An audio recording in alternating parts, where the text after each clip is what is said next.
Bonjour Monsieur Asselineau. Bonjour. Quand on a voyagé comme vous l'avez fait, quand on a eu des postes de responsabilité importants, des diplomatiques notamment au travers de plusieurs continents, quand on a même appris le japonais, comment on peut revenir dans son pays et l'aimer à ce point? C'est un vaste sujet. C'est une espèce d'expérience de vie sur laquelle vous m'interrogez. Moi, je suis né à la fin des années 50, en 1957. J'avais 10 ans révolus au moment des événements de mai 68. Et donc j'ai connu la France d'avant. Je pense que mai 68, l'année 68, la fin des années 60, plus généralement, en France comme dans beaucoup de pays occidentaux, a marqué une rupture fondamentale entre le passage entre une France catholique, traditionnelle, rurale, avec moi mes ancêtres de tous les côtés étaient des paysans. Moi, les années 60, je garde des souvenirs de la famille avec le repas du dimanche midi, avec le gigot flageolet, le papa, la maman, les enfants, éventuellement les grands-parents qui étaient là. Donc la famille, comme on la connaissait à l'époque, alors que maintenant il y a eu une destruction largement de la famille déstructurée. Je parle même pas des familles où il y a eu des divorces, mais même là maintenant les évolutions technologiques, par exemple. Le fait que chacun a son ordinateur, les gens sont séparés à l'intérieur d'une même famille, le fait que maintenant vous avez des fast-food à chaque coin, vous avez les enfants, en famille, il y a très peu, il y a de moins en moins de repas en famille, donc tout ça c'est des évolutions sociologiques profondes. La fin des années 60 a donc marqué une rupture. Moi j'ai connu une France catholique, etc. Moi j'ai été élevé dans un schéma de valeurs qui était celui de la France traditionnelle. Il y a eu beaucoup de bouleversements. Et moi, mon adolescence a connu ces bouleversements, les années 68, 70, 72. Et j'avoue que personnellement, j'étais sensible à cette espèce d'appel d'air vers le monde extérieur. Et depuis que je suis petit, j'ai toujours été attiré par les pays étrangers. Voilà. Vous me parlez du Japon, j'ai une petite anecdote. Je devais avoir 6 ou 7 ans. Et à Noël, un jour, il y a eu un Noël, parce que les Noëls étaient en famille, avec des amis de la famille, etc. Puis il y a des amis de mes parents qui m'avaient offert un cadeau qui était un disque 45 tours, une espèce de vinyle, comme ça, vous savez, qui faisait livre pour enfants. C'était l'histoire d'un petit garçon, qui avait à peu près mon âge d'ailleurs, 7 ans, et à qui on offrait un poisson rouge. Et c'était le début d'une histoire, parce que le poisson rouge, en fait, c'était une espèce de truc un peu magique. Et en fait, par l'intermédiaire du poisson rouge, le petit garçon s'échappait et voyageait, il se retrouvait au Japon. Le poisson rouge venant du Japon. Et donc, ce petit garçon visitait le Japon. Alors, est-ce que c'est pour ça que depuis très très longtemps, aussi loin que je remonte mes souvenirs, j'ai toujours été attiré par ce pays, le Japon. Parfois je dis en riant que si on croit à la réincarnation, à la métempsychose, peut-être que je suis la réincarnation d'un vieux bronze japonais. En tout cas, ce qui est vrai, c'est que la première fois de ma vie où je suis arrivé au Japon pour de bon, je me suis vraiment senti chez moi. C'était assez amusant. Je vous raconte tout ça pour vous dire que effectivement, quand j'étais adolescent, j'avais très très envie de voyager à l'étranger. Je garde un autre souvenir. J'avais 9 ans ou 10 ans et mes parents, j'ai eu des parents j'ai un frère aîné, une sœur cadette, nous ont beaucoup fait voyager en Europe. À l'époque, l'avion était très très cher, était beaucoup moins utilisé, mais en revanche en voiture, on avait beaucoup circulé. Et je me rappelle qu'une fois, mon père a eu l'idée de nous emmener pour les vacances de Pâques en Angleterre, avec la voiture. On avait pris donc le ferry et on était allé passer une semaine à peu près en Angleterre. Donc c'était dans les années 67 par là, je devais avoir 9 ou 10 ans. Je garde un souvenir ébloui de ce que j'avais vu.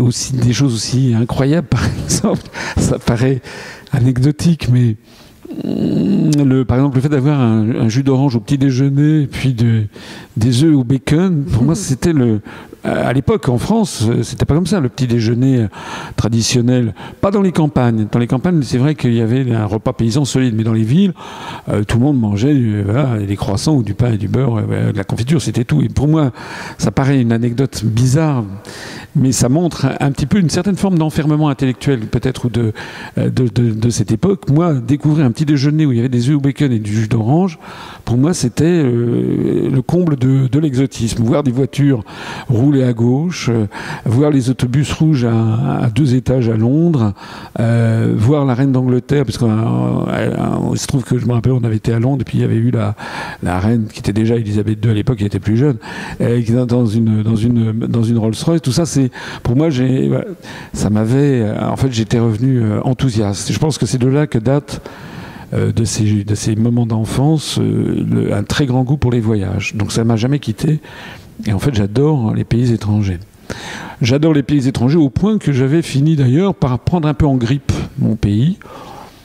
On était à l'époque, dans les années 60, à la fin des années 60, d'abord toute la presse tapait sur De Gaulle. De Gaulle était considéré comme une vieille baderne, un type ridicule, etc. Et puis les années 70, 72, etc., la presse n'en avait déjà que pour les États-Unis d'Amérique et autres. Et moi, j'étais sensible à ce qu'on entendait à la presse.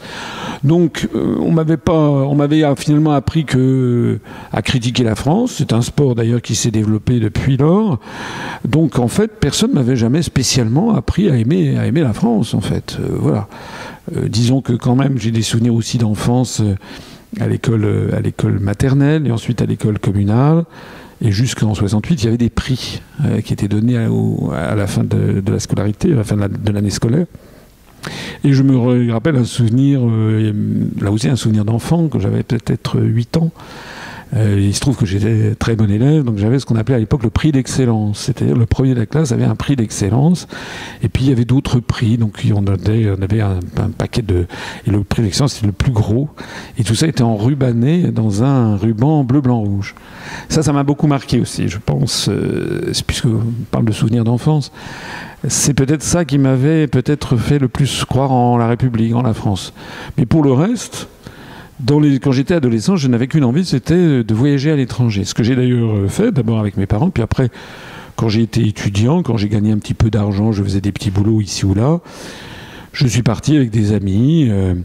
Le premier voyage lointain que j'ai fait avec des amis, c'était en Égypte, en 1975. Alors, quel type de voyageur vous êtes ? À l'époque, vous étiez J'ai toujours été un voyageur assez aventureux. Comment ? Tente et moto ? Non, pas tente ni moto, non, pas à ce point-là, mais voyager par moi-même, les transports locaux, le sac à dos, et comme j'avais pas beaucoup d'argent et que j'avais fait des petits boulots, j'avais été ouvrier par ici, employé par là pour gagner un mois de salaire, et ce qui me permettait ensuite d'aller dans des pays un petit peu comme... routard, ça serait peut-être un grand mot, mais quand même, c'était plutôt dans ce genre de choses. Je garde des souvenirs. Je suis allé au Mexique, au Guatemala, dans les années... C'était en 1978, je crois. Couché sur une plage à Isla Mujeres, dans le Yucatan, ou bien dans un vieil autocar désaffecté à Tikal, dans la jungle du Petén, au Guatemala. Enfin, j'ai des souvenirs comme ça. J'avais pas beaucoup d'argent, on était entre copains, on avait 20 ans. En Inde aussi, j'étais malade comme un chien. La première fois que je suis allé en Inde, en 77, on allait dans des endroits qui étaient parfois limite du sordide. Ensuite, à HEC, en deuxième année, j'ai fait un stage à l'étranger, c'était obligatoire, que j'ai fait au Japon, et qui était rémunéré. Donc l'argent que j'avais plus des petits boulots m'avait permis de me payer un billet en avion tour du monde. C'était sur Korean Airlines, je me rappelle encore le prix, c'était 5000 francs à l'époque. Et donc je suis parti pour faire un tour du monde tout seul pendant 4 mois, entre la deuxième et la troisième année d'HEC. Je suis allé en Thaïlande, je suis allé dans les années 79. C'est une autre époque. En 1979, par exemple, j'étais allé à Hong Kong, j'étais allé à Taïwan, j'étais allé en Corée du Sud. À l'époque, en France, En 1979, il n'y avait aucun guide touristique en français sur Taïwan, qu'on appelait encore assez largement Formose, ni sur la Corée. Je suis allé en Corée du Sud, dans un pays j'y suis retourné 15 ans après avec un ministre. C'était invraisemblable le changement qu'il y a eu dans ce pays. Quand je suis allé en Corée du Sud en 1979, je suis allé dans le sud, à Busan. C'était une ville assoupie, c'était l'été. Il y avait au moins 50% de la population qui était encore en habit traditionnel, c'est-à-dire les femmes avec une robe coréenne ajustée juste sous le buste, et avec une espèce de robe comme ça, avec des jupes à robe à brocart, et les hommes étaient tous habillés en blanc, avec un petit gilet blanc, en lin, et puis une coiffe en crin de cheval noir. C'était incroyable. On était allé voir... j'étais allé voir parce que j'étais tout seul, mais j'étais descendu, j'avais pris un petit comment dirais-je, un autocar qui partait de la ville de Busan pour aller voir un temple qui s'appelle le Bulguksa. Et il y avait une ville avec des petites maisons. Ce temple qui était en dehors de la ville, c'était un vieil autocar japonais des années 50. Et c'était une route en terre battue avec des nids de poules. On était arrivé, c'était le bout du monde. Et encore une fois, il n'y avait aucun guide touristique en France. Alors je raconte cette petite anecdote parce que ça c'est en 79, c'est en 80, j'ai dû y retourner en 94. Donc 15 ans après, j'y suis retourné avec Gérard Longuet, ministre de l'Industrie et du Commerce extérieur. On a fait un voyage en Corée du Sud et à Séoul. On a été reçus dans les ministères. Puis j'avais conseillé au ministre, il y avait une journée pour un début de week-end avant de rentrer à Paris. J'ai dit d'aller à Busan, qui est une ville où il y a des choses à voir, justement, qui est au sud de la Corée. Et je suis arrivé là, et il n'y avait plus une seule personne qui était habillée en habit traditionnel. En 15 ans de temps, tout avait été modifié. Tous les gens que je voyais étaient tous habillés avec des jeans à l'occidental. Il y avait... Les vieux quartiers avaient été pour l'essentiel détruits, c'était des gratte-ciel. Et j'avais dit, on va aller voir le Bulguksa. Donc on avait pris des voitures, c'était avec le ministre, on avait 2-3 voitures qui nous étaient prêtées par le ministère des Affaires étrangères de Séoul. Et on arrive, et le truc était dans le centre-ville, il y avait des quantités tout avait été macadamisé, il y avait un parking pour des voitures, il y avait des haut-parleurs. Et ça m'a vraiment impressionné. Je me suis dit, l'écrasement des différences planétaires est quelque chose d'effrayant, en fait.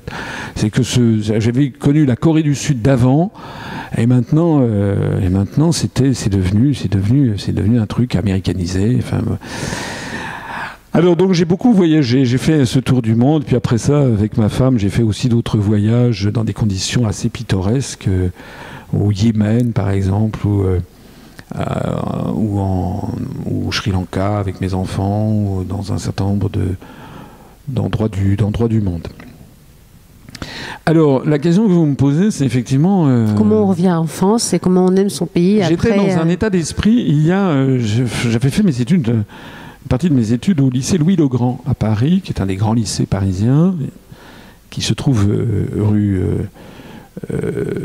Saint-Jacques, au croisement de la rue pas loin de la rue des Écoles, à côté du Collège de France, à côté de la Sorbonne. Et pour rentrer chez moi, je prenais le métro et je passais face à la Sorbonne, il y a un petit square sur la rue des Écoles, et puis il y a une statue de Montaigne. Et sur le socle de cette statue, je suis passé devant un nombre de fois tellement incalculable que je me rappelle encore, il y avait une citation, je ne sais pas, d'une des œuvres de Montaigne qui disait, c'était une espèce de citation à la gloire de Paris, de la ville de Paris, en disant « je me sens parisien », etc. Et Montaigne dit « je ne suis français que par cette seule cité ». Et j'étais un petit peu dans cet état d'esprit, c'est-à-dire qu'en fait, moi la France, je trouve ça barbant, rasoir. C'était pour moi un peu le syndrome de la réunion de famille, le gigot flageolet, alors que moi je voulais voyager dans le monde. Moi je m'étais tout à fait dans cet état d'esprit. J'ai eu la chance de faire mon service national. Enfin, à l'époque, les garçons devaient faire un service militaire. Ça a été supprimé une quinzaine d'années après. À l'époque, les garçons devaient faire leur service militaire ou leur service sous forme de coopérants. Et moi, j'avais eu la chance, sans piston, mais parce que j'avais été très bien classé à HEC, de faire mon service national au Japon, dans les services commerciaux de l'ambassade de France. C'était une expérience pré-professionnelle, c'était extrêmement demandé. Il y avait des contraintes par rapport au service national normal, militaire, puisque le service militaire durait 1 an, alors que là, c'était pendant 1 an et demi. On n'avait pas le droit de rentrer en France. On n'avait pas le droit de téléphoner, parce que le téléphone était très cher, il n'y avait pas Internet. Donc, c'était une forme un peu de bannissement, on pourrait dire. C'est bannissement, c'est-à-dire interdiction pendant 1 an et demi de revenir dans son pays.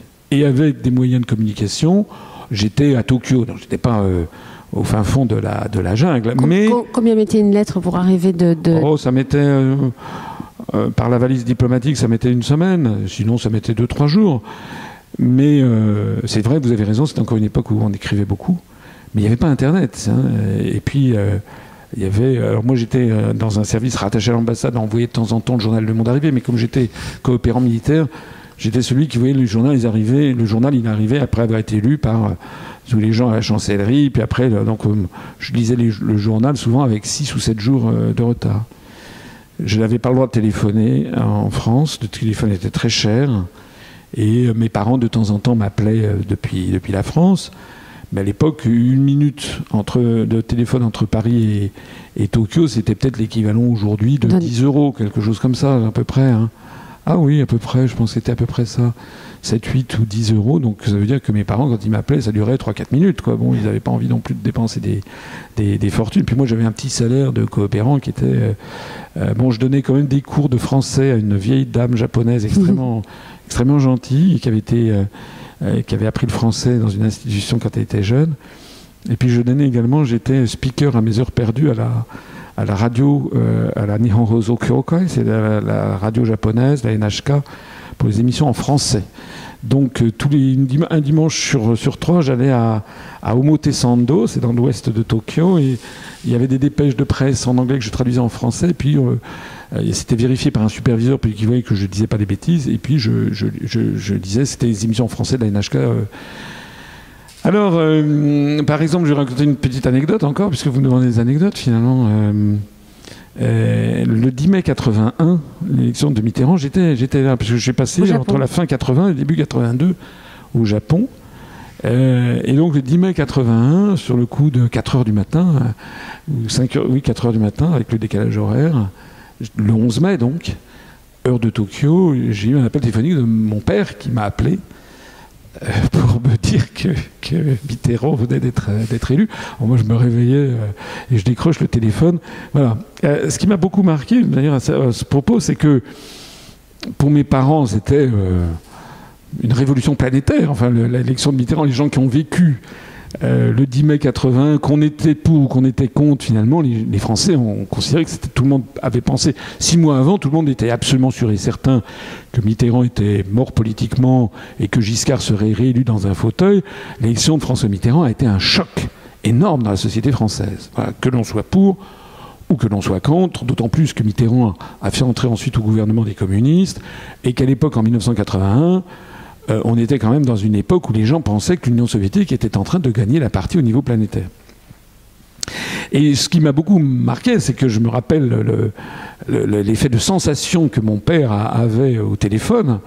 Et puis je raccroche, je me rendors, et puis je vais au bureau à 9 h du matin.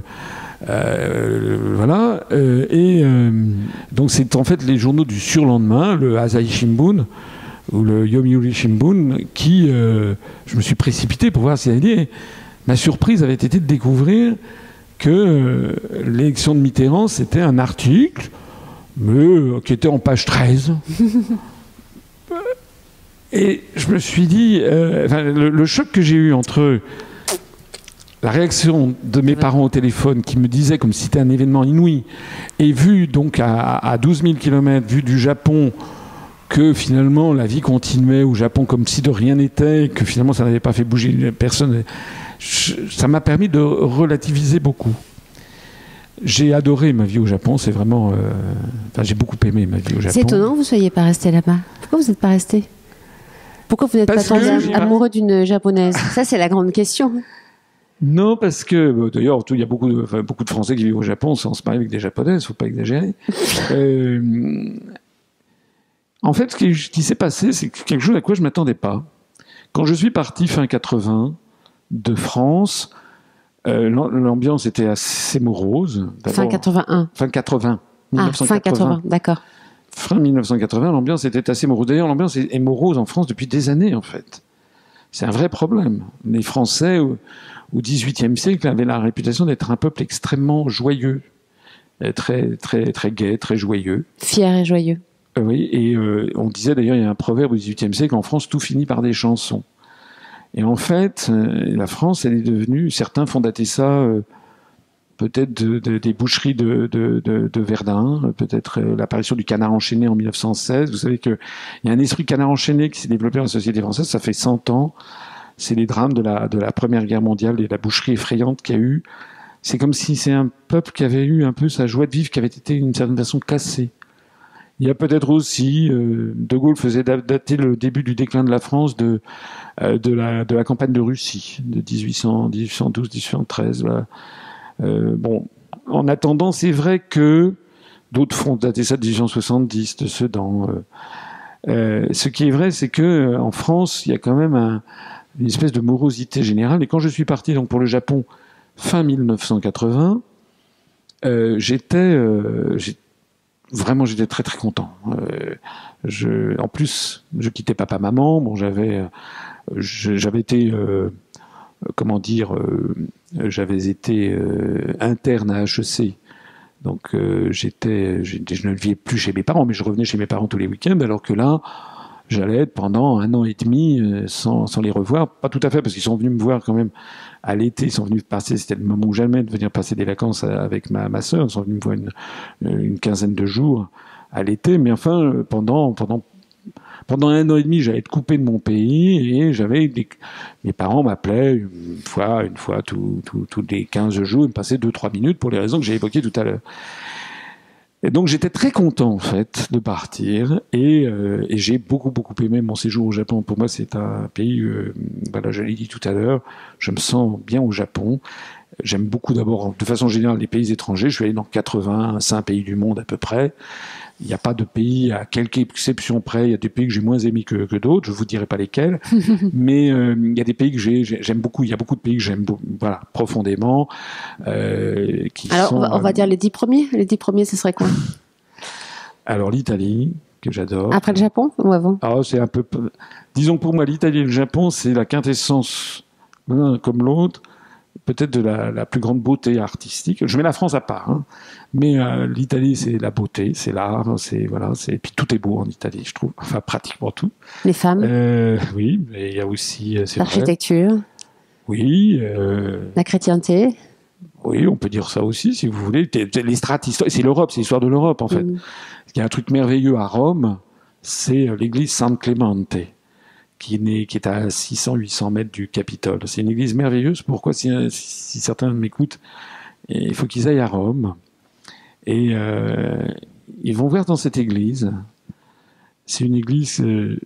vous entrez dans l'église, puis vous avez un escalier, et vous descendez de 30 mètres. Vous allez tout à fait au tréfonds. Et 30 mètres en dessous, 40 mètres en dessous, vous êtes au niveau du sol, ou à peu près, de l'Antiquité, il y a 2000 ans. Et vous avez un autel dédié au culte de Mitra. Mitra, c'était le taureau. Mitra, ça se trouve, cet autel, ce culte a été créé vers l'an à peu près 200 après Jésus-Christ. Vous savez que, enfin je ne sais pas si vous le savez, mais qu'il y a eu une compétition au moment où l'Empire romain, le début du bas Empire romain, le début des invasions barbares, apparaissent des quantités de religions nouvelles dans l'Empire romain. La religion traditionnelle, avec les dieux traditionnels, Jupiter, Junon, Vénus, etc., est remise en question par l'arrivée de cultes venus du Moyen-Orient, venus d'Asie. Et assez rapidement, il y en a 2 cultes qui vont apparaître en compétition. Il y a le culte du taureau Mitra et le culte de Yeshua Christo, donc de Jésus-Christ, qui va apparaître en compétition. C'est finalement celui qui va trancher entre ces 2 cultes qui se développent c'est Constantin, après la bataille du pont Milvius. Alors sa mère et l'impératrice Hélène avaient été converties au christianisme, mais Constantin va se convertir au christianisme et va faire le choix entre les deux religions nouvelles de la religion du Christ. Alors, ce qui est intéressant, c'est que dans cette église, vous avez donc un culte qui était dédié à Mitra. Et c'est là-dessus qu'a été créée ensuite une église paléo-chrétienne, donc des débuts. Et vous voyez que sur ce truc dédié au taureau Mitra, il y a aussi des graffitis chrétiens.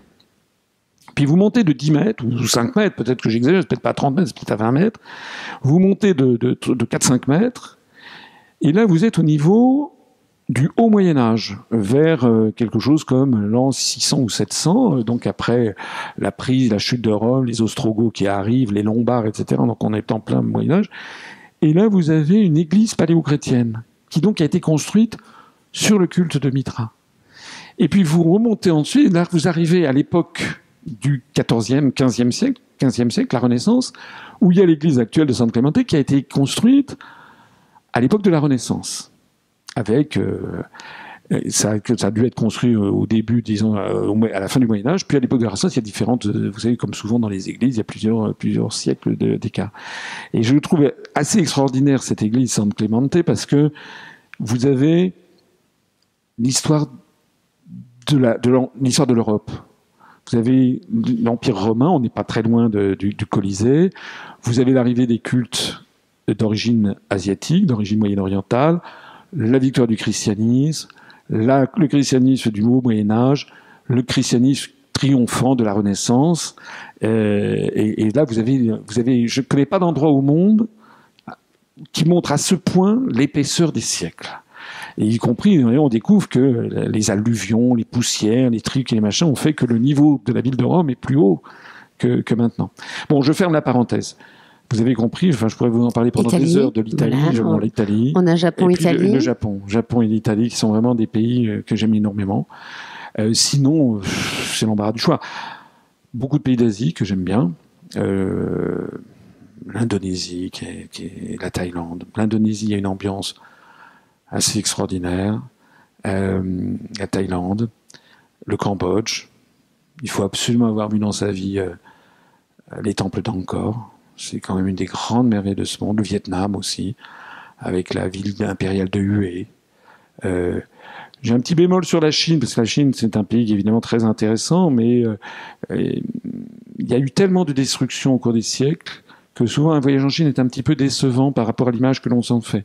Mais évidemment, il faut avoir vu Pékin, il faut avoir vu les quelques grands sites. Moi, je préfère les sites un petit peu à l'écart toujours. Si j'ai un conseil toujours à donner aux voyageurs, faut évidemment voir les grands sites. C'est comme à Venise, il faut voir la place Saint-Marc, mais il faut surtout aller se balader ailleurs. Il faut aller dans les endroits où les touristes ne vont pas. Et donc, par exemple, c'est comme à Kyoto, il faut aller voir le pavillon d'or, le pavillon d'argent, mais il faut surtout aller voir les petits jardins zen, le Daisanin, le Daitokuji, qui est un des temples zen de Kyoto. Voilà, donc dans les 10 premiers... oui, alors je dis pour la Chine, il faut aller, par exemple, monter le Taishan, près de la ville de Chufu, c'est là où vous avez un hôtel qui est tenu, paraît-il, par les descendants de Kongtse, c'était de Confucius depuis moins 500 avant Jésus-Christ. L'Inde, qui est un pays magnifique, l'Égypte, que j'aime beaucoup. De façon générale, j'aime beaucoup les pays du monde musulmans, arabo-musulmans, parce que ce sont des pays qui ont une âme. Moi, j'adore. Enfin, un pays magnifique et très peu connu, c'est le Sultanat d'Oman et le Yémen, au bout de la péninsule arabique. Moi, j'ai des souvenirs vraiment éblouis du Sultanat d'Oman. C'est un pays très désertique, avec des rochers qui s'effondrent dans la mer d'Oman. Et vous y avez, je me rappelle le souvenir à Mascate ou dans d'autres villes. Vous imaginez, je sais pas, le soleil couchant. Ce désert, ces rochers qui tombent dans la mer d'Oman, une mer bleu indigo, le ciel devient orange. Vous avez les rochers qui sont orange comme le ciel, qui tombent dans la mer. Vous avez des palmeraies à vert. Et les Omanais sont habillés, les femmes ont souvent des espèces de vêtements, elles sont couvertes avec un voile, alors les yeux plus ou moins présents, parfois avec d'ailleurs une espèce de masque en cuir sur le visage. Elles sont en général en noir, et les hommes sont avec une djellaba ou une galabieh ou une dige d'achat, enfin ça dépend comment on appelle ça, de couleur parme ou mauve. Enfin, c'est féerique. Enfin, moi, je dois avouer, vous vous baladez dans le souk de Mascate, qui est un des grands souks. Vous savez que Sultanat d'Oman, comme le Yémen, c'est de là, comme de la Somalie, qui sont originaires la myrrhe, l'encens des rois mages. Donc vous avez dans le souk de Mascate, vous avez des ruelles. Vous avez des parfumeurs qui vendent les parfums les plus extraordinaires qui soient, même qui sont d'ailleurs interdits de la commercialisation dans les pays occidentaux, comme par exemple, vous savez, les glandes de je ne sais quelle gazelle qui donne le vrai musc, ou bien des morceaux de cachalot qui donnent le vrai ambre, l'ambre gris, enfin...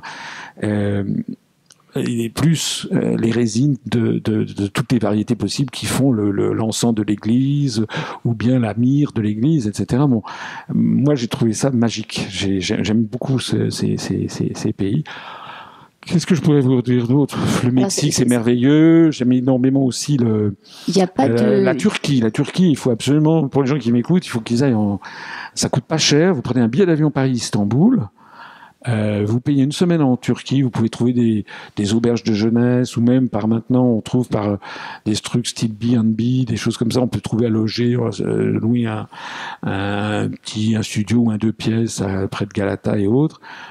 Istanbul, c'est une ville d'un intérêt historique exceptionnel. C'est aussi l'histoire de l'Europe, et vu de l'Europe, c'est toute l'histoire de l'Empire ottoman qui est assez méconnue en fait par nos compatriotes. C'est à la fois la chute de Rome, l'Empire byzantin, l'Empire ottoman, c'est le détroit du Bosphore, c'est toute l'histoire de l'Europe orientale. Moi, je trouve qu'un voyage, pour quelqu'un qui veut connaître l'histoire de l'Europe, il faut évidemment aller à Rome, il faut évidemment aller à Londres, il faut évidemment aller à Berlin, Paris, et puis Madrid, et puis voilà. Mais il faut aussi absolument aller à Istanbul, et puis aussi, j'allais oublier de le citer, mais Saint-Pétersbourg et Moscou, c'est des pays. Bon, voilà, il y a beaucoup de.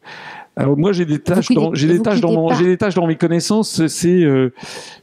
Je ne connais pas l'Afrique noire. Voilà. Je connais les pays du Maghreb. Et on connaît pas. Enfin, vous n'avez pas l'air de connaître beaucoup les États-Unis et le Canada. Si, je suis allé. Alors, je suis allé. Ils sont pas dans les 10 premiers, disons. Non. Je suis allé aux États-Unis plusieurs fois. La première fois que j'y suis allé, c'était quand j'ai terminé mon premier tour du monde, en venant du Japon. J'ai arrivé à Honolulu, aux îles Hawaï. Et il y a tout de suite quelque chose qui m'a pas plu, c'est que j'avais l'impression d'être comme une espèce de bille dans un jukebox. Voilà. C'est-à-dire, on en avait à mon argent. Je suis arrivé. Moi, j'aime les choses authentiques. Je vous en ai parlé. J'ai des souvenirs extrêmement émouvants de passages, par exemple, au Yémen, au Sultanat d'Oman, où j'ai rencontré des gens, des vrais gens, des gens avec une humanité, des gens qui n'ont rien et qui vous donnent tout. Enfin, l'hospitalité, surtout quand on voyage sac à dos. Évidemment, les gens qui voyagent dans des tours organisés, ils voient pas ça. Mais quand vous voyagez sac à dos, vous pouvez rencontrer des vrais gens, des gens qui sont... j'ai oublié de citer parmi les pays du monde que j'aime énormément, c'est les pays du Pacifique Sud. J'en connais plusieurs. Fidji, la Nouvelle-Zélande, qui est un pays admirable, le Vanuatu. Mais je garde quelques souvenirs vraiment très intenses en Polynésie française. Là aussi, d'avoir rencontré des gens d'une humanité assez incroyable. Ou au Vanuatu, des gens qui ont vraiment pas grand-chose, pour ne pas dire rien, mais qui ont je sais pas comment dire, Alors, effectivement, aux États-Unis, quand je suis arrivé aux États-Unis à Honolulu, j'ai eu le sentiment d'être, je sais pas comment dire, le long de la plage de Waikiki, il y avait tous les 5 mètres, il y avait une agence qui expliquait que si vous n'alliez pas voir ci, ça et ça, vous étiez le dernier. Donc, moi, j'étais là pour quelques jours. Et donc, je me suis dit, comment je peux faire? Parce qu'il n'y avait pas de transport en commun. Donc, j'ai pris une journée, un tour avec un tour pour visiter l'île d'Oahu. Et je me suis retrouvé avec... je suis monté dans donc je parle, le départ était à 8h du matin. Je monte dans une espèce de minibus avec un Hawaïen à la tête, puis les gens étaient là, et c'était pour l'essentiel des Américains qui étaient en honeymoon package, qui faisaient un tour du monde dans des vacances dans le cadre de leur lune de miel. Moi, et j'étais évidemment le seul étudiant, le seul Français qui était là de passage. Célibataire. Voilà. Alors ils étaient tous là en train de dire, ils venaient de je sais pas quoi, Austin, Texas, etc. Voilà, ils venaient de Chicago, Illinois et tout. Et puis, non, moi, je dis Paris, France. Alors, ça a été j'ai été la mascotte du truc. Il y a une chaleur, un côté sympa des Américains. À mon avis, un petit peu artificielle. C'est-à-dire, on est comme ça, c'est faussement copain-copain. Mais en fait, j'ai eu l'impression d'être dans l'artifice, quoi. Voilà, on voyait, on avait droit à 3 minutes. Après, il fallait aller. Tout était la société polynésienne qui est très présente, par exemple, on peut trouver des endroits de moins en moins, mais au fin fond de la Polynésie, on peut trouver. Moi, mon rêve, ça serait d'aller dans des pays que je ne connais pas encore en Polynésie, comme par exemple Tonga ou les Samoa, mais c'est comme en Nouvelle-Calédonie. On peut trouver encore des endroits en Nouvelle-Calédonie. Quand vous allez en brousse, quand vous allez être reçu, comme j'ai été reçu dans des villages, notamment parce que j'ai fait une mission d'inspection des finances ultérieurement. Sur la question des terres, on a de l'authenticité. Ce qui m'a déplu aux États-Unis tout de suite, c'est le fric et le manque d'authenticité. C'est ça. C'est-à-dire une espèce de monde totalement contrefait, controuvé. Alors, je suis allé, j'ai été à Los Angeles, je suis sensible à la beauté de San Francisco. Je suis sensible à la beauté des musées de la côte Est, le musée à Philadelphie, l'Isabella Stewart Gardner Museum, les musées de New York, les musées de Boston, tout ça, je suis sensible à ça. Chicago aussi, qui est une jolie ville. Mais c'est vrai que les États-Unis, c'est un pays avec lequel j'ai eu quand même du mal à accrocher. Voilà. Pareil aussi pour le Canada anglophone. J'ai fait un stage de 2 mois quand j'étais à l'ENA à Toronto. J'ai eu du mal à accrocher. En revanche, j'ai passé 15 jours au Québec et je suis tombé amoureux du Québec. C'est pas du tout la même chose. C'est sur la liste des 10, le Québec. Comment ? Ça sera sur la liste des 10, le Québec ? Ah oui, parce qu'au Québec, il y a alors que le Canada est un pays Canada anglophone, je trouve c'est une espèce de sous-États-Unis. Je vais dire, je vais me faire des ennemis quand je dis ça. Je ne connais pas, je suis pas allé en Colombie-Britannique. Mais disons, moi, l'Ontario, j'ai pas trouvé ça vraiment. J'ai trouvé que c'était les États-Unis en moins bien. Mais le Québec, non, le Québec a une âme. Il y a vraiment, c'est merveilleux le Québec. Voilà. D'accord. Donc en fait, comment vous reveniez en France ? Parce qu'en fait, finalement, effectivement, il m'est arrivé quelque chose. À quoi je ne m'attendais pas quand je suis parti au Japon. C'est que les premiers mois ont été formidables. Vraiment, j'étais très très content. Et puis insidieusement, petit à petit, est arrivé une espèce de mal du pays. C'est-à-dire, voilà, au bout de c'est rare comme expérience, ça n'existe pratiquement plus maintenant à notre époque. Vous êtes coupé de votre pays et vous n'avez quasiment plus aucune nouvelle pendant 3 mois, 4 mois, 5 mois, 6 mois. 7 mois, 8 mois. Et au bout de 8 à 9 mois, j'ai commencé, et je ne m'attendais pas à ça, j'ai commencé à avoir un peu le mal du pays. Et surtout, en plus de ça,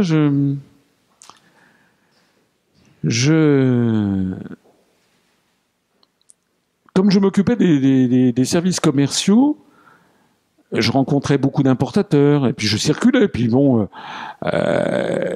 Et petit à petit, je finis par me rendre compte, je me dis, mais finalement, je suis allé en Corée, je suis allé à Taïwan, je suis allé au Mexique, etc.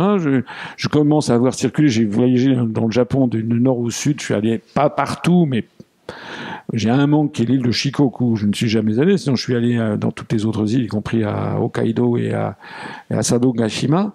Mais je me suis dit à un moment, mais au fait, je sais pas où est Roquefort. C'est con, hein, mais... Un jour, il y a un Japonais qui me trouvait que le Roquefort était très bon. Il me dit, mais c'est où Roquefort ? Et je savais pas. c'est la honte, hein, comme dirait mon fils.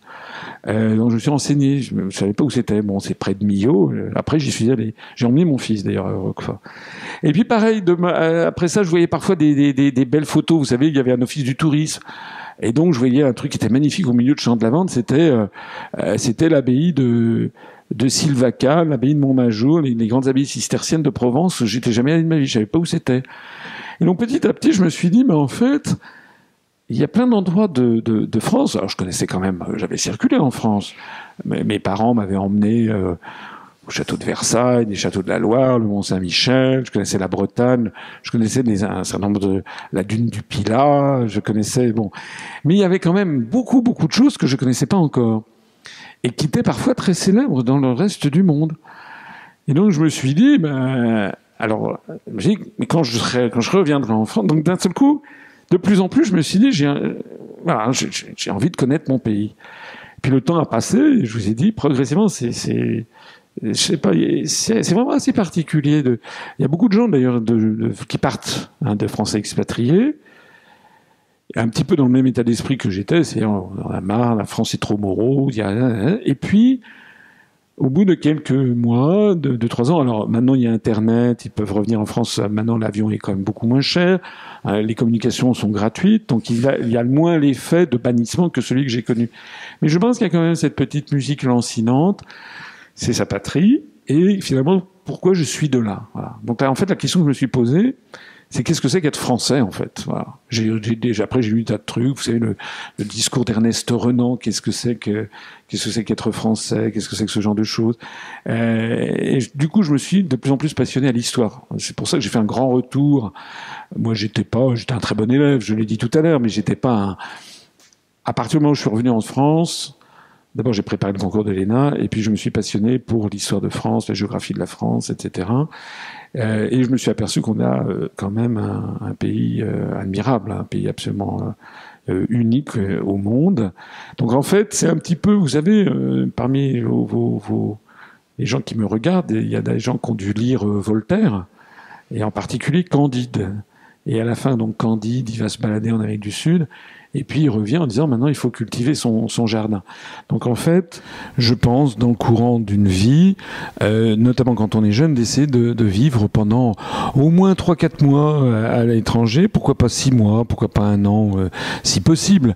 Et je dirais si possible, pas en Belgique ou en Suisse ou en Allemagne même, dans des pays lointains, dans des pays un petit peu différents, et pas aux États-Unis.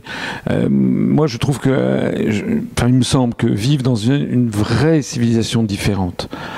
Les pays du monde arabo-musulman, la Russie, le monde asiatique de façon générale, c'est un fabuleux enrichissement intellectuel. C'est d'un seul coup aussi une prise de distance par rapport à son milieu de naissance. Je trouve que les gens qui ont cette expérience sont toujours plus, comment dire, ils sont toujours plus ouverts d'esprit, peut-être plus intelligents au sens, vous savez, intelligent, c'est le mot du latin interlegere. Legere, faire le lien, inter, entre. Intelligent, étymologiquement, c'est faire des comparaisons entre des liens. Moi, je vois, par exemple, à l'UPR. À l'UPR, il y a beaucoup... À la fois d'abord, on a beaucoup d'expatriés. On a 6,4% de Français expatriés, alors que dans la moyenne nationale, c'est 2,2%. Les expatriés qui adhèrent à l'UPR sont des gens qui, d'une façon ou d'une autre, j'imagine, ont un peu éprouvé ou ont lu le même parcours que celui que j'ai fait. C'est des gens qui sont allés à l'étranger parce que par attirance pour l'étranger, peut-être aussi par une certaine prise de distance ou de dédain par rapport à la France. Et puis, ils ont découvert progressivement l'amour secret qu'ils avaient pour leur pays, qu'ils n'avaient pas explicité, qu'on leur avait pas enseigné, mais auquel finalement ils découvrent que la France est un pays merveilleux et extrêmement attachant. On a aussi beaucoup à l'UPR de Français d'origine étrangère, notamment d'origine maghrébine, qui fait que moi je trouve que souvent quand on est entre deux cultures, ou d'origine, des Français d'origine portugaise, ou d'origine italienne, ou d'origine espagnole, ou d'origine polonaise, enfin on a des Français, quoi. Or vous savez qu'en France, je crois qu'il y a 75% des Français de nos jours qui ont un de leurs 4 grands-parents qui est d'origine étrangère. Et donc, il y a vraiment les gens qui ont une ascendance étrangère ou qui ont vécu, ils ont souvent un regard plus profond, moins immédiat, plus réfléchi que sur les choses. Nous, on est, contrairement à une légende, contrairement aux propos du Front National, de l'extrême droite, etc., il y a beaucoup de Français d'origine étrangère, de jeunes, qui aiment énormément la France, en fait. Et nous, on leur permet d'exprimer, je pense que la France est là de mieux en elle, parce que bien sûr en France il y a des choses qui sont pas terribles, mais dans tous les pays du monde il y a des choses pas terribles. Hein. Il y a des choses pas terribles au Japon, aux États-Unis, en Algérie, en Tunisie, en Russie, voilà. Mais la France, c'est quand même un pays à nul autre pareil. En ce sens, c'est un pays qui est un pays qui est très assimilationniste, très égalitariste dans le fond, un pays qui finalement est, à mon avis, l'un des pays les moins racistes du monde, et Dieu sait si j'en connais. Dieu sait si je connais beaucoup de pays au monde où il y a un racisme terrible, en fait. Hein. En France, à partir du moment, quelle que soit la couleur de la peau et même la religion, à partir du moment où quelqu'un se plie à cette espèce de savoir-vivre en commun, ce côté un petit peu à la bonne franquette des Français, le côté égalitariste, en fait on devient tous Français assez vite. Franchement c'est un pays très très très englobant, très très assimilationniste. Je vais raconter une petite anecdote, ça c'est pas le côté le plus sympathique du Japon que je vais vous raconter. Une fois, quand j'étais à Tokyo, un jour, je déjeunais à une terrasse de café à Shinjuku, c'est un quartier moderne de Tokyo. J'avais des rendez-vous professionnels. Je faisais mon métier de coopérant, j'allais tirer des sonnettes. Et donc, j'étais en salaryman, comme on dit en Japon, costume cravate. Bon, j'avais 23 ans, 24 ans, et puis et puis il y a un type qui vient s'asseoir en face de moi et qui voulait may I brush up my English, il voulait parler en anglais avec moi puisque j'étais, pour un Japonais, quelqu'un qui avait mon physique, c'était forcément un Américain. Ils sont beaucoup plus proches des États-Unis à tous égards que du Japon. Alors je lui dis que je suis français, alors on commence à discuter le coup, et puis alors très à la japonaise, il me tend cérémonieusement sa carte de visite. Et je prends sa carte de visite et je vois qu'il s'appelait quelque chose comme Parc truc muche. Bon. Et tout de suite je reconnais que c'est un nom coréen. C'est pas un nom japonais, Park. Vous savez, au Japon, en Corée, il s'appelle Kim Lee Park. Il y a quelques grands patronymes. Et il présentait comme un japonais. Et je lui dis, ah, vous êtes coréen. C'était pour moi spontané. Et d'un seul coup, son visage s'est vraiment rembruni parce que. Et en fait, j'ai touché quelque chose que je ne me rendais pas compte. Il y a au Japon des gens d'origine coréenne qui sont depuis 3-4 générations et qui ne sont pas japonais, qui ne seront jamais japonais. C'est-à-dire que le Japon, il est très difficile d'avoir la nationalité japonaise. C'est extrêmement compliqué. Ça se fait par filiation. Et donc vous avez des espèces de sous-citoyens, de citoyens de seconde zone qui peuvent être là depuis 2 ou 3 générations. Le type parlait parfaitement le japonais, mais il n'était pas... Puis physiquement, c'est pas toujours... On peut un peu deviner, quand on a beaucoup d'aptitude, le physique des Coréens n'est pas exactement le même que les Japonais, mais comme il y a tous les physiques, il y a quand même certains Coréens qui ressemblent à des Japonais, et réciproquement. Donc je me suis dit, ça n'arriverait pas en France, par exemple. Ça, c'est quelque chose qui n'arriverait pas en France, et on a un pays qui est vraiment un pays admirable. C'est pour ça que je dis, c'est bien d'y aller. C'est bien d'aller à l'étranger, et puis ça permet aussi de relativiser ensuite les critiques contre la France. Moi, j'étais très critique, après avoir vu tout ce que j'ai vu, et Dieu sait si j'aime beaucoup de pays étrangers, je crois qu'on est tous redevables d'un patrimoine merveilleux qui s'appelle la France, et qui manquerait à l'histoire du monde si elle n'existait pas, et nous, on a des spécificités. Moi, je pense qu'il faut cultiver les spécificités de la France. Moi, je n'ai pas envie que la France disparaisse, mais je n'ai pas envie non plus que l'Égypte disparaisse, que le Japon disparaisse. Il faut je crois que le grand défi du 21e, du 22e siècle, c'est de la même façon qu'il faut préserver la biodiversité des espèces végétales et animales, il faut aussi préserver la biodiversité des pays et des civilisations étrangères et l'identité des pays. C'est pas obscène de parler d'identité nationale. Il y a une espèce de doxa, de discours dominant. Si vous parlez d'identité nationale, si vous êtes d'extrême droite, pas du tout. C'est comme si on disait je suis d'extrême droite parce que je veux pas qu'il y ait des amphibiens qui disparaissent. Non, ça participe de la diversité du monde. Il faut que la France reste un pays avec ses traditions, avec ses coutumes, ses traditions culinaires, son vin, sa cuisine, ses crèches, sa langue. Oui, enfin, je veux dire. Alors, c'est difficile de dire ça parce que je sais bien qu'on est avec.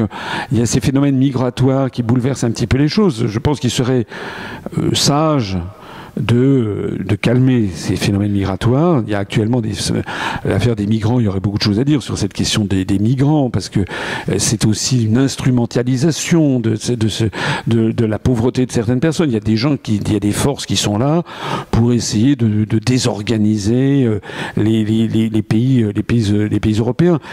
Moi, j'aime bien, quand je suis en France, j'ai envie d'être en France. Quand je suis en Espagne, j'ai envie d'être en Espagne. Et a priori, les migrants devraient penser la même chose, c'est-à-dire être heureux chez eux et aussi chez nous, mais pour en repartir. Bien sûr. Mais vous savez, il y a beaucoup de Français d'origine immigrée qui ne sont pas du tout favorables à une politique généralisée d'ouverture comme ça. C'est pas vrai du tout, ça. C'est une vue de l'esprit. En fait, le grand secret, enfin, un des grands secrets, à mon avis, de l'immigration, c'est que en fait, les gens deviennent rapidement français. Voilà. Alors même que tout est fait pour discréditer le modèle français, alors que tout est fait pour rendre la France odieuse. En fait, il y a souvent un amour déçu qui est derrière. Pourquoi est-ce qu'on a beaucoup de Français d'origine immigrée à l'UPR? Parce qu'ils retrouvent l'image de la France qu'ils veulent avoir. Ils sont français. Il y a beaucoup de jeunes d'origine maghrébine, quand ils retournent au bled, ils s'y sentent pas à l'aise, c'est plus leur pays. Souvent d'ailleurs, il y en a beaucoup, ils ne parlent même pas l'arabe. Ça m'est arrivé d'aller en Algérie avec quelqu'un de l'UPR qui se mariait il y a 2 ans et qui lisait pas l'arabe. Moi, je parle pas l'arabe, mais je sais déchiffrer. Donc les mots, enfin les panneaux indicateurs, c'était moi qui le lui lisais. Il y a un phénomène réellement ça, c'est le génie français qu'il faut vraiment développer et cultiver. Il faut en gros dire aux gens que tout le monde doit avoir à égalité de droits et de devoirs, en ayant cette courtoisie, ce savoir-vivre minimum qui consiste à garder pour sa sphère privée ses convictions politiques et religieuses. C'est ça la laïcité, c'est d'un savoir-vivre en commun. Enfin, en fait, c'est très moderne, la laïcité. C'est l'antithèse. Pourquoi? Parce qu'on a cette société qui nous est imposée, qui vient des États-Unis. Parce que les États-Unis, ils ont le goût du communautarisme. Voilà. On affiche. Aux États-Unis, on doit tout afficher. Son appartenance religieuse, son appartenance à son orientation sexuelle, son sexe, son truc, son machin, sa fortune. Mais ça, c'est pas l'esprit français traditionnel. L'esprit français traditionnel, c'est que dans la France que j'ai connue les années d'avant 68, dans la France traditionnelle, on parlait jamais de politique, on parlait jamais d'argent, on parlait jamais de sexe, on parlait pas de son salaire. C'était des choses qui devaient rester dans la sphère privée. Alors certains pourraient dire que c'est de l'hypocrisie. Je suis pas sûr. C'est plutôt de la courtoisie d'ailleurs. C'est comme au Japon. Je vais vous donner. Alors là, c'est un bon côté du Japon. Au Japon, quand vous faites un cadeau à quelqu'un, il est extrêmement impoli d'ouvrir le cadeau. En France, c'est l'inverse. Si vous faites un cadeau à quelqu'un emballé et que la personne ne l'ouvre pas, les gens sont assez choqués. Moi, je sais que dans mon retour au Japon, j'ai gardé un peu cette tradition. Il y a des gens qui sont assez choqués. Donc, je suis obligé d'ouvrir le paquet ou parfois de leur expliquer pourquoi. Et en fait, au Japon, c'est un truc c'est assez subtil, assez élégant. C'est parce que on remercie pour le geste et on ne montre jamais ainsi son éventuel désappointement, parce que c'est arrivé à tout le monde que quelqu'un, un parent, votre conjoint, un frère, une sœur, un cousin, pour Noël, on vous offre un cadeau, et vous dire, Qu'est-ce que c'est que ce truc? C'est arrivé à tout le monde, c'est une expérience qui est arrivée à tout le monde. Et c'est parfois pas si facile que ça de cacher qu'on ne sait pas du tout ce qu'on va faire. Ça. Ah oui, c'est bien. Bon. Mais ça, au Japon, il n'y a pas. Au Japon, parce qu'on dira toujours merci beaucoup, domo arigato gozaimasu, et on fera un autre cadeau que les gens n'ouvriront pas. C'est une fois ensuite que les gens ouvriront. Il en reste donc l'idée que, enfin, il y a une certaine élégance là-dedans. Et ben, je pense que c'est un petit peu la même chose avec la laïcité à la française. En fait, les Français sont des gens très tolérants, mais à condition qu'on n'impose pas aux autres sa vision du monde. Alors que finalement, il y a quelque chose d'agressif et d'une certaine forme d'intolérance dans la prétendue tolérance du monde anglo-saxon. Il y a quelque chose d'agressif de voir afficher sa religion, son mode de vie, etc. En France, c'est quelque chose de plus restreint. En tout cas, on est comme ça. Et moi, je trouve que c'est un bon modèle qu'il faut garder, de même qu'il faut garder nos traditions, nos terroirs, nos trucs, nos communes. Par exemple, en ce moment, il y a une volonté de détruire les communes de France. Et on nous dit, la France, il y a 36 000 communes, on en a plus que la plupart des autres pays d'Europe réunis. Et alors, justement, c'est ça qui fait la France. La France, c'est des communes qui sont les paroisses qui remontent au haut Moyen-Âge. C'est nous, c'est la France. Voilà, c'est comme disait ce pays des 365 fromages. C'est comme si quelqu'un nous disait oula, il y a beaucoup trop de fromages, il faut qu'il y en ait 5. Non, il faut garder nos fromages. C'est comme ça qu'on est. C'est comme ça que le reste du monde nous aime en plus. D'accord. Alors, est-ce que vous connaissez un dialecte ou un patois français pour dire au revoir et pour dire merci, puisque vous le savez en japonais? Non, je dirais pas. Honnêtement, non. En hollandais, on dit adichatz, mais ici, je ne sais pas comment on dit. Adichatz, peut-être, alors? Et merci. Oui, merci à tous et merci pour votre écoute.